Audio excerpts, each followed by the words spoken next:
So, I have a glitch story that some could look at and equate as a potential false memory, or something that my brain just made up when I was younger, but I've always had a fantastic memory, and I know for a fact that all this happened how I remember it.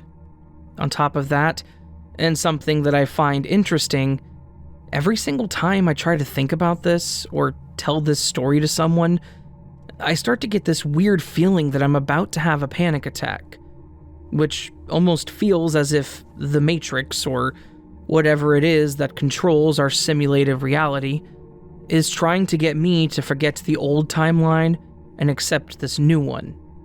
That said, I remember all of this as it actually happened, and I refuse to be pushed into some alternative dimension that isn't true. This happened back when I was 12, which was about 10 years ago. Now, I know that some of you may say, well, you were a kid. You probably just don't remember it right. But I promise you, I remember all of this very vividly, and in intricate detail.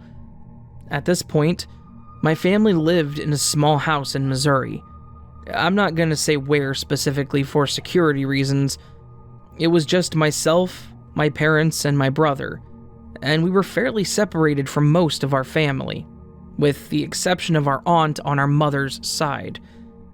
The start of this whole event happened when my paternal grandmother passed away. It was the end of June, and my brother and I were out of school for the summer when my parents got the call. Apparently, my grandmother had died unexpectedly and suddenly in her sleep, and my grandfather was trying to figure everything out in a panic. The problem was that, as stated, his only son, my father, lived in Missouri, and they lived in upstate New York. At this point, my dad makes a firm decision that he needs to fly up north to help his father take care of everything, and my mom says that she's going to go with him, as he may need the emotional support. It was decided that my brother and I would stay with my aunt in St. Louis, while my parents flew out to New York to take care of my grandfather and my grandmother's affairs. Now here's what I remember happening. I remember my aunt coming to get my brother and I remember loading my stuff into the car alongside my brother, and I remember telling my parents goodbye. I specifically remember telling them that I hoped they enjoyed New York. I remember this because it was something a stupid kid would say. They were going for a funeral. They weren't going to be enjoying it at all. Anyways, after that, I remember getting in the car with my aunt, and as we were driving, my aunt tells us that we were going to go to Six Flags during the week we were staying with her. I remember being incredibly excited for this, and I remember the two of us genuinely having an amazing time with my aunt and uncle, going on all the rides, and that I specifically loved the roller coasters. Overall, it was probably the best week of my childhood. We got to spend time with my aunt and uncle, and they didn't have kids, so they spoiled us. We got to go to Six Flags, and really just have a great week that summer. When we got home, my parents were already back at the house, and I know I've said this a few times, but I specifically remember that my father gave me a snow globe that had the skyline of New York. This globe was absolutely gorgeous, and I genuinely loved everything about it. It was one of my prized possessions as a child, and I kept it on a shelf, and I never really even touched it. But I always knew it was there, and I genuinely loved it. Now here is where the glitch, or timeline shift, or whatever, occurs. When I hit 19, I was ready to move out of the house and into my own apartment. A friend of mine had saved up the money to pay what we needed, and we both had a steady job for our age, and we were excited to move forward with our lives. When I was packing up my room and boxing away all of my stuff, I got to the point where I was clearing off my shelf, and I paused. There were various little knickknacks, items, trophies from school, but no snow globe. I just kind of sat there and I stared for a moment, trying to think about where I could have put it, considering it was one of my most cherished items as a child. I called my mom into the room, and I asked her if she or Dad had moved my snow globe to another shelf in the house, or if they had just seen it. My mom asks me, "What snow globe?" I tell her it's the one that she and Dad got for me from New York. My mother just stares at me confused. She says that she and Dad had never been to New York. When she said this, I started to feel incredibly strange inside, almost like that panic attack feeling I mentioned before. I stepped down from the ladder and tried to ask if she was feeling okay, and if she had forgotten when the two of them went to New York whenever Grandma passed. She again asked what I was talking about. I called my dad into the room, and I tried to talk to him about it, and he was just as confused, saying they never even went to New York. I tell them that when I was 12, Grandma passed away, and Grandpa was panicking because he didn't know what to do. I said the two of them flew out to New York to help him. My aunt came to get me and my brother, and we stayed with her in St. Louis. And that was the year that we went to Six Flags while we were there. Then, it got even more confusing. My dad's face twisted into genuine confusion, and he said, "Yeah, when you were 12, my mother passed away unexpectedly, but they lived in Chicago. We drove you to your aunt's house on the way there. She didn't come to get you." So now, with this said, I apparently live in a timeline where my grandparents lived in Chicago, and not New York. In this same timeline, my aunt also apparently didn't come to get us. My parents say they supposedly drove us to St. Louis on their way to Chicago. They never brought back a snow globe, and they drove. They didn't fly. I don't understand how any of this is possible, when I have a very vivid memory of the situation. I recall having that snow globe my entire childhood. What's really weird is that I can't recall the last time I actually saw the snow globe. And I'm struggling to remember anything past getting it and putting it on my shelf. And every time I think about it, the memories are foggy, and I start to get that anxious feeling. And like I said, I know this may be incredibly mundane to others, but to me, it's really one of the creepiest things that's ever happened.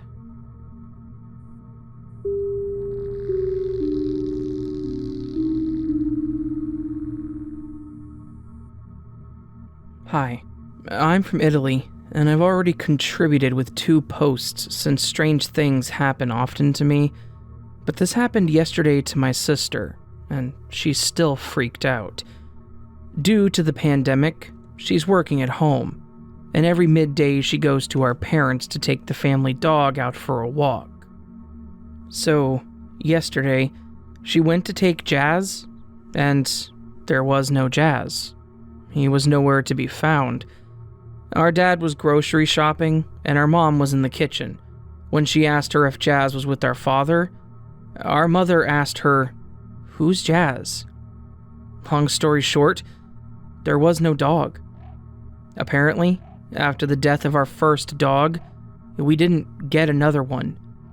Thinking it was a strange prank, which is not typical of our parents. They're not pranksters, and they're in their 80s. She searched the house, and she couldn't find anything suggesting the presence of a dog. No dog food, no dog bed, no dog toys, which he had plenty of, and are always everywhere. Then, our dad came home, and still, no dog. When she interrogated him, he started to think that she was the one who was joking. At the same time, from the kitchen TV, she heard the news reporter talking about the end of the pandemic and the surge of something that she couldn't understand. This morning, she said to me that the reporter didn't seem very preoccupied for the search of whatever it was, because words that she couldn't hear would take care of it. She was so agitated that she also warned me that maybe she just didn't understand it. After that, She returned home because she didn't want our parents to see her while she was freaking out, and she tried to call me. Because while she is indifferent to these kinds of events, she knows that I'm a believer, and she wanted me to join her to try to understand what was happening. And then, I was nowhere to be found. My cell phone wasn't active, and she couldn't even reach the shop where I worked. They simply just did not answer the phone, which is quite improbable because, except when we're closed, it's mandatory for us to answer the phone. She tried with some of my friends too, with no success. After that, she said she went to bed and cried until she fell asleep. This morning, I found 16 calls from her, with today's date. I called her back worried that something had happened and she was crying. She was still very agitated, that she didn't even bother with Jazz and left him at home because she didn't want him to spend the night with her. She also confessed to me that yesterday she couldn't muster the courage to call our parents or relatives to ask about me because she was too scared they would tell her she was an only child. At the moment, she doesn't want to talk about it anymore, and obviously I keep asking myself what that was. My parents told me yesterday that they didn't see her at all. They tried to call her at midday for the dog, but her phone was mute, and they concluded that maybe she was just busy. They thought it was strange that her phone was muted, and they didn't bother to look into it. That's all. I keep wondering where Jazz and I were, and what the news was talking about. Maybe in some other universe, if my sister was not hallucinating. She's never had this kind of problem, though. But maybe there the events are evolving faster and better? I'm really curious, but she's still freaked out to talk about it again. Thank you for reading, and for any additional opinions. Update. My sister made a doctor's appointment for next week because we talked about nightmares and vivid dreams, and she'd had those, but nothing like this. She thinks that she's stressed and that she may be having a mental breakdown. The evening we spent together, she told me the rest of the story. There was no mystery in it. She got home totally panicked and she could not stop crying. She laid down to calm down, and in the end she cried herself to sleep. She was awakened by the cold in the middle of the night. She felt confused, tired, and had a massive headache. Then she vaguely remembered calling me, and then my phone was finally ringing. She felt reassured by the ring, and she kept trying to make it ring every time she woke up. Unfortunately, I don't have a ringtone, so I only saw the calls in the morning. Now she's very angry that she panicked, and she's making me swear that it wasn't a bad joke on my part, and she's decided to see the doctor. She ruled out anything weird to her. The only mystery is that she lost a day. That Sunday before going to get the dog, she did some computer work and then she got dressed and went to my parents'. When she woke up, the computer was on standby, but there was no work on it. She was completely dressed and the bed was made. The door wasn't locked. Maybe she was sleepwalking? But she's never suffered from that. Anyways, that's all. Thank you again for the attention.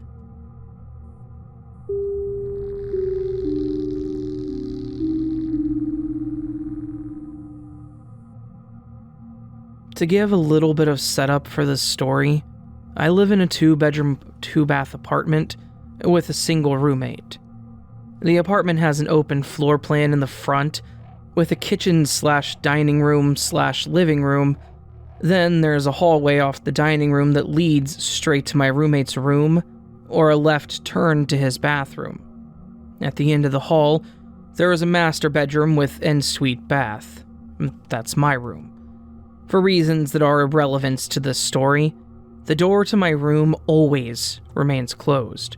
His rarely does because his cat's food and litter box are in his room. I'm currently working from home. My computer is set up in the living room.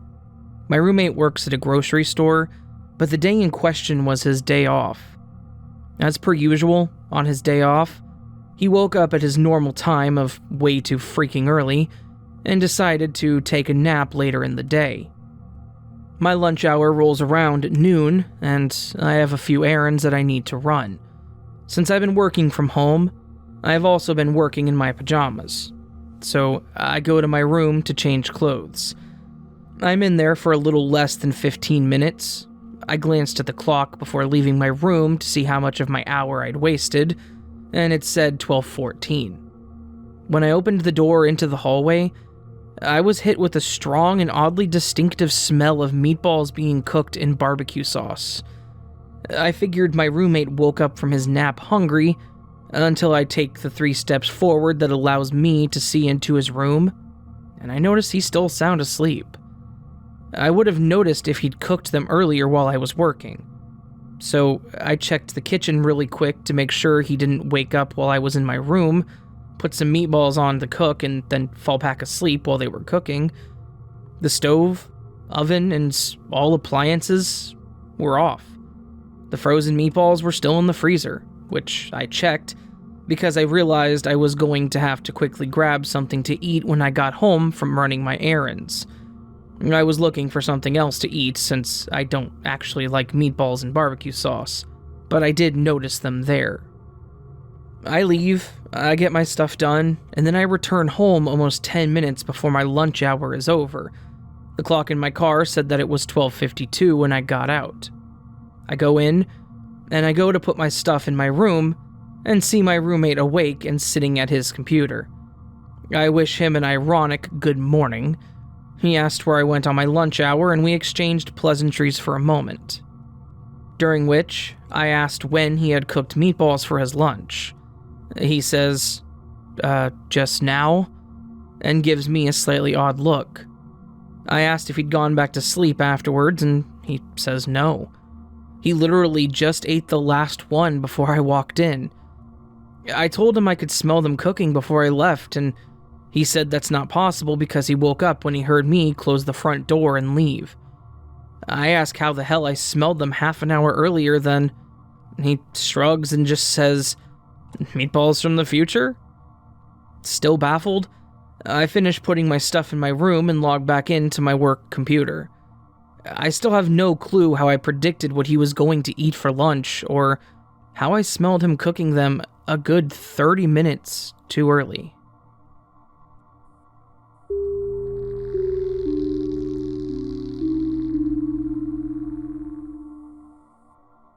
This just happened today, and I can't figure it out. At all. I'm of sound mind, I don't drink or do drugs, and I'm not overly tired.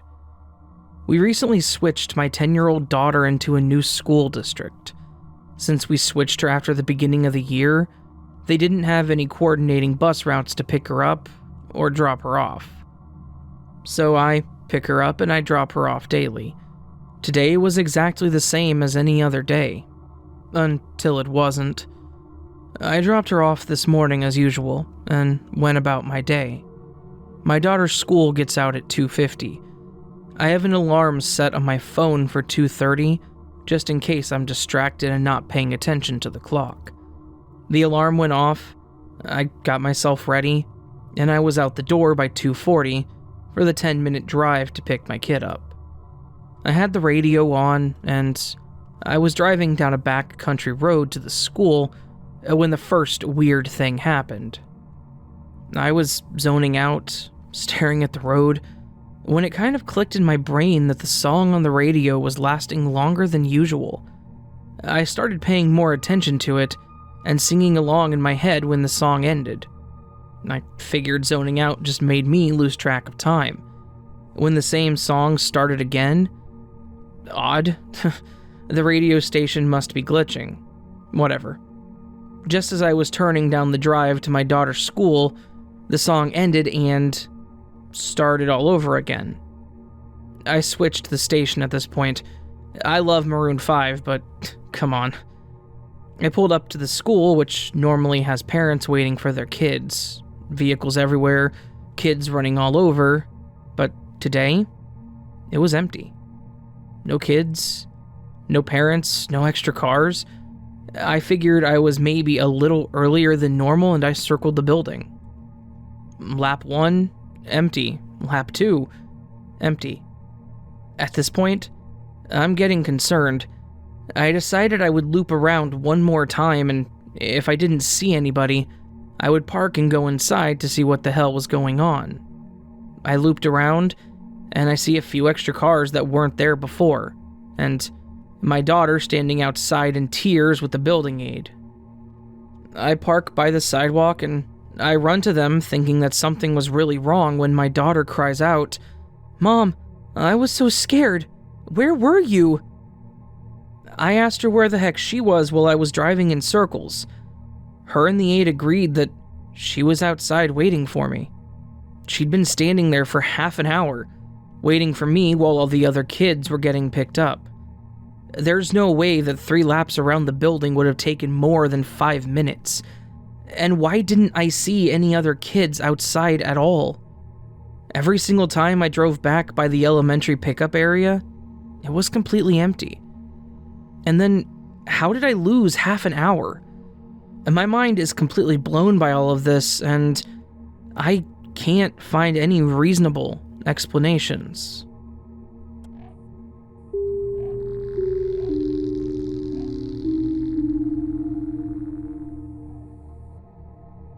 I'm not sure if this qualifies or not, but it has stuck with me for 30 years, so maybe you all could be the judge. I was 21, living in an apartment with my boyfriend, and we had a circle of friends that had been hanging out together for about 9 months. I went with my somewhat new friend to her mom's house for the first time. For whatever reason, we went down into the basement. I'm not sure why. I feel like she had to get something down there for us that she wanted for her apartment. Anyways, I got this overwhelming feeling that someone had left something in the house that they wanted very much.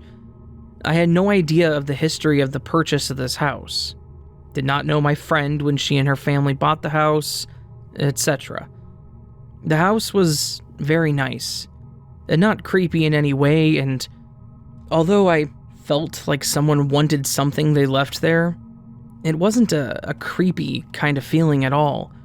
I just felt as if someone who owned the house before had left something behind, and they missed it.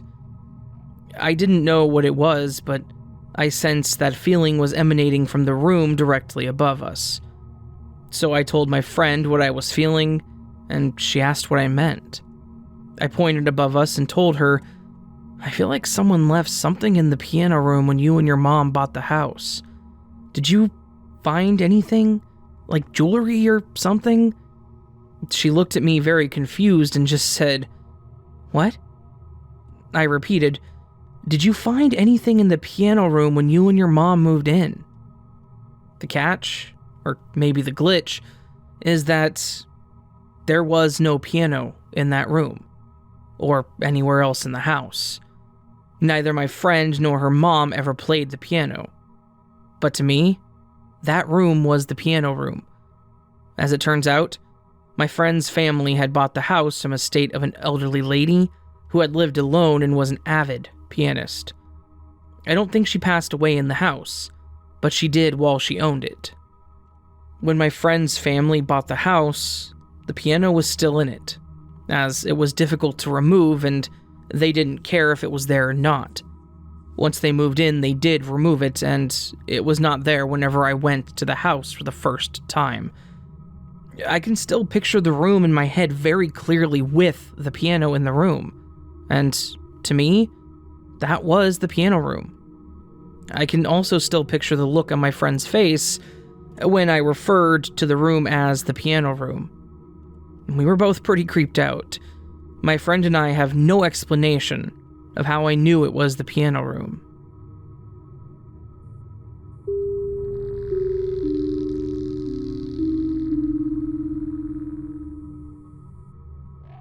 So, this story is about 20 years old, and I've never told a soul about it, but reading through a lot of these stories has inspired me to share. When I was 18, maybe 19, I was really into low-rider trucks and such. I had ordered a set of 20-inch wheels and tires from a local shop, and I couldn't wait for them to come. The day finally came, and I got the call that I could come pick them up. I threw on some clothes and I left to go get them. It's about a 20-minute drive and I made it in about 12, driving way too fast from the excitement. So I get to the shop and just as I'm climbing out of the truck, I realize I forgot my checkbook. I had paid half up front and was to pay the rest of the balance at pickup. I did not yet own a debit/banking card. I knew there was a branch of the bank that I used just around the corner from the shop, and I knew my account number, so I thought I could just go show them my ID and withdraw the cash. I walk up the corner of the street, and I'm just getting ready to start crossing when I hear my name called from behind me. I turn around, and this older guy is waving, looking right at me. He looks familiar, but I can't place him. We're about 30 yards apart. He says, "How are you doing?" I say, "Pretty good. How have you been?" Hoping that maybe a name will come to me. At that split second, a car ran the red light and the car going the opposite direction slams its brakes and screeches to a halt. I turn around to see the commotion. There was no collision, just a pissed off driver laying on the horn and another car speeding away. I turned back to look at the guy again, but he was gone. I mean, vanished. Because we were in a fairly open space and there's no way he could have run full speed to get out of my sight, much less walk. I was just like, what the hell? It then occurred to me that if he wouldn't have called my name, I would have almost certainly been hit by the car that ran that light. That's all weird enough in its own, but here's the kicker. Like I said, I was a teenager when that occurred. Skinny, baby-faced teenager. When I got to be about 30, I started keeping a beard and I'd gotten up to about 230 pounds in weight. I looked in the mirror the other day and instantly flashed back to that moment. That guy that called my name, I think he was me.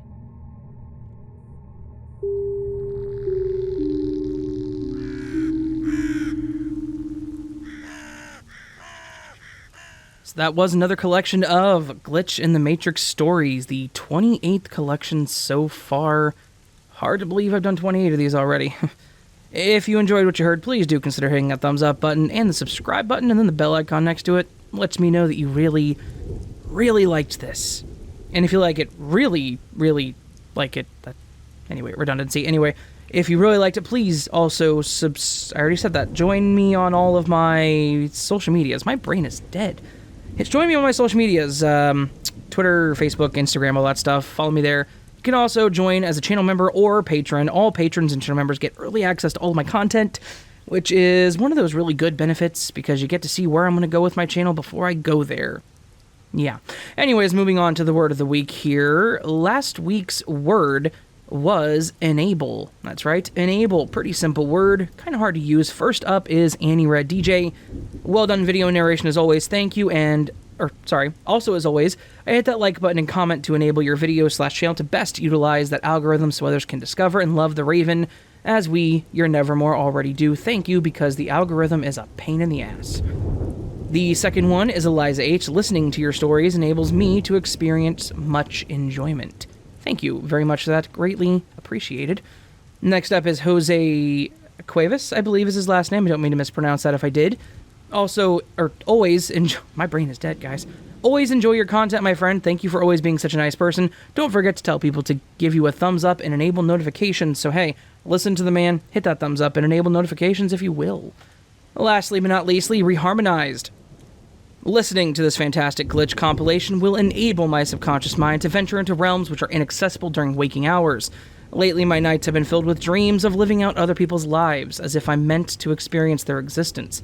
Or, perhaps, these are past lives my soul has weathered, or a glimpse into who I might be in a future timeline.